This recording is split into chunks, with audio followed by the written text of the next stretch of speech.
रागिनी, प्रधानमंत्री आप जैसे 2-3 दिन से प्रधानमंत्री को घेर रहे हैं कि वो इस ऑपरेशन का क्रेडिट लेने की कोशिश कर रहे हैं, आप भी उनको रोज घेर रहे हैं, तो अब तो इसको स्वीकार कर लेना चाहिए कि ऑपरेशन सिंदूर पहलगाम पर राजनीति फुल फ्लेजेड शुरू हो गई है।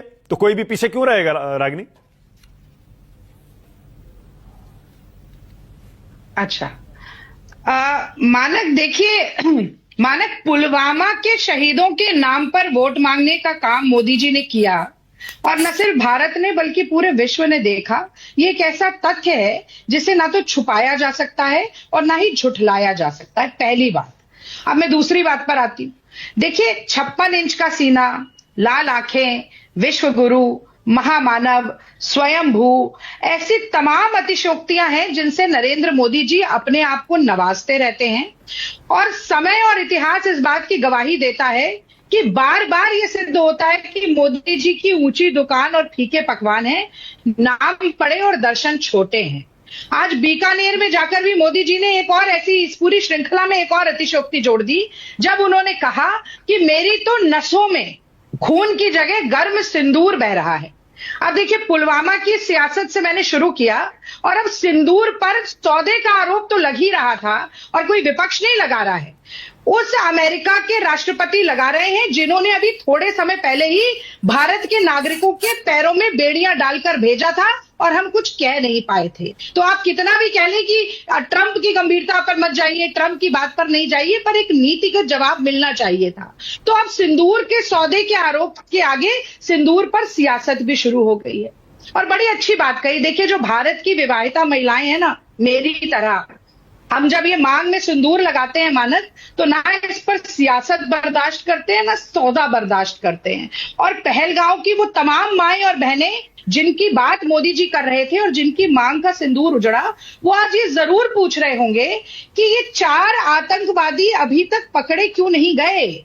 और ये सवाल विपक्ष का नहीं है, ये उन सभी माओ बहनों का भी सवाल है। आप एक बार जाइए उनके घर पे दोबारा, बहुत अच्छी रिपोर्टिंग की थी न्यूज़ 24 ने, वो यही सवाल दोबारा पूछेंगी। और इससे जुड़ा एक और सवाल है मानक, जो और महत्वपूर्ण हो जाता है, वो ये कि अगर पाकिस्तान की सेना को पहले से सूचना नहीं मिली होती तो क्या हम इन आतंकवादियों को पकड़ सकते थे, इन्हें मार सकते थे?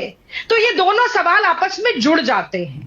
और तीसरा सवाल, जब पाकिस्तान की सीने पर पैर रखकर आर्मी रौंदने का काम कर रही थी, मोदी जी ने बड़ा अच्छा कहा, 22 मिनट में हमने 9 आतंकी ठिकाने मिटा दिए। मैं तो समझती हूं कि हमारी सेना इतनी पराक्रमी है कि अगर ये ट्रंप के दबाव में आकर सीज फायर ना होती तो ठिकाने मिटाना तो छोड़िए, मुझे लगता है कि पाकिस्तान का नामो निशान ही दुनिया के नक्शे से मिट जाता।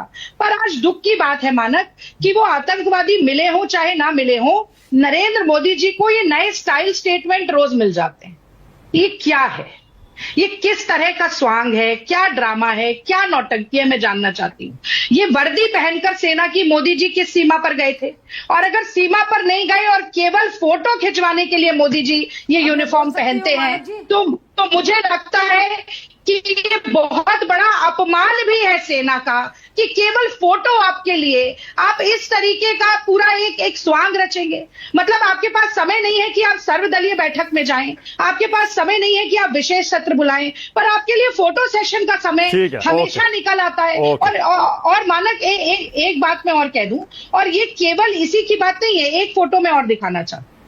चाहे कोविड के समय पर वैक्सीनेशन सर्टिफिकेट हो, मोदी जी के पास टाइम था फोटो खिंचवाने का, अभी इस वर्दी में फोटो खिंचवा ली, रेल की टिकट के ऊपर भी ऑपरेशन सिंदूर लेकर फोटो खिंचवा ली। तो भैया मैं ये जानना चाहती हूं कि ये सियासत, सेना के शौर्य का श्रेय लपकना और उस पर राजनीति करना, मोदी जी को, भारतीय जनता पार्टी को बंद करना चाहिए।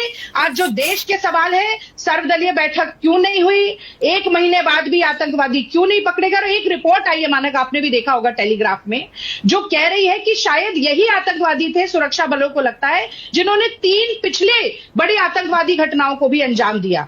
एक गगनगीर में थी, एक गुलमर्ग में थी और एक डेरा की गली में थी। यानी कि करीब 18 महीने से ये आतंकवादी हमारे देश की सीमा में छुपे हुए हैं। रागिनी, बड़ा बुनियादी सा एक सवाल, बड़ा बुनियादी सा एक सवाल। आपने कहा प्रधानमंत्री सेना के शौर्य का क्रेडिट, श्रेय क्यों ले रहे हैं?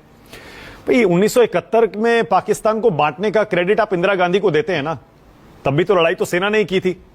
अगर वो क्रेडिट इंदिरा गांधी को देते हैं तो आपको ऑपरेशन सिंदूर का क्रेडिट प्रधानमंत्री ले रहे हैं, इसमें क्या दिक्कत है?